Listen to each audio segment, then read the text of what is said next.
জায়ের সাথে ভালো সম্পর্ক কে না চায়। জায়ের সাথে কিন্তু সম্পর্কটা সবাই ভালো চায়।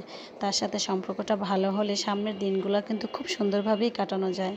তো হ্যালো এভরিওয়ান, আসসালামু আলাইকুম। আশা করি সবাই ভালো আছেন। আমি আলহামদুলিল্লাহ বেশ ভালো আছি। তো আজকে আবার একটি নতুন ব্লগ নিয়ে চলে আসলাম। আশা করি সম্পূর্ণ ব্লগটির সাথেই আপনারা থাকবেন। তো আজ আমার দেবরের বিয়ে। একটাই দেবর, তার বিয়ে আজকে।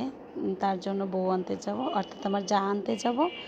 আসলে জায়ের সাথে সম্পর্কটা সবাই ভালো চায়, হয়তো সবার হয় সবার হয় না, কিন্তু শ্বশুর শাশুড়ি মুরব্বি হয়ে যায় একটা সময় জায়ের সাথে কিন্তু সম্পর্কটা খুব ভালো হয়, ভালো যায়। যদি যা খুব ভালো হয় তাহলে দিনগুলো খুব ভালো যায়, আর যদি যা খুব খারাপ হয় তাহলে কিন্তু সম্পর্কটা আসলেই বেশ খারাপ হয়।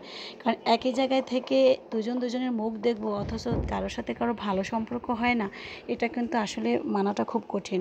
আর একই জায়গায় থেকে যদি দুজনের সাথে দুজনের সম্পর্কটা যদি খুব ভালো হয়, বোনের মতো হয়, তাহলে কিন্তু সবচেয়ে বেশি ভালো লাগে।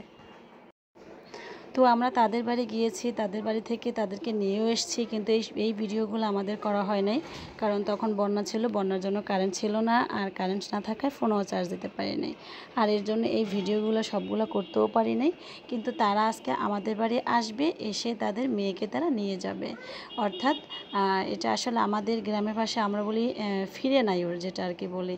আপনারা কে কোন ভাষায় বলেন আমি জানি না।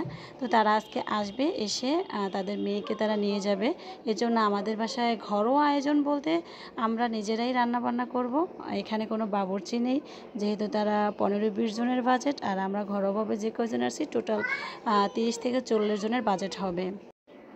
সম্পূর্ণ রান্নাটা আমিই করব, আর আমার সাথে হেল্প করবে আপনাদের ভাইয়া। আর সে আমাকে সব কাজে যথেষ্ট সাহায্য করে, আর আজকেও সে আমাকে সাহায্য করবে। আর রান্নাবান্না আমার শিক্ষাগুরু যদি বলি সেটা হবে আমার হাজব্যান্ড, কারণ আমি তার কাছ থেকেই রান্নাবান্নাটা শিখেছি। সেই আমাকে শিখিয়েছে বিয়ের প্রথম থেকে, এখনও তার কাছে আমার অনেক কিছু শেখার আছে, শিখছি। তো যাই হোক, আজকে মেহমান চলে আসবে। আমরা রান্নাবান্না সব কিছু কমপ্লিট করে রেখেছি। অলরেডি মেহমান আমাদের চলে এসেছে।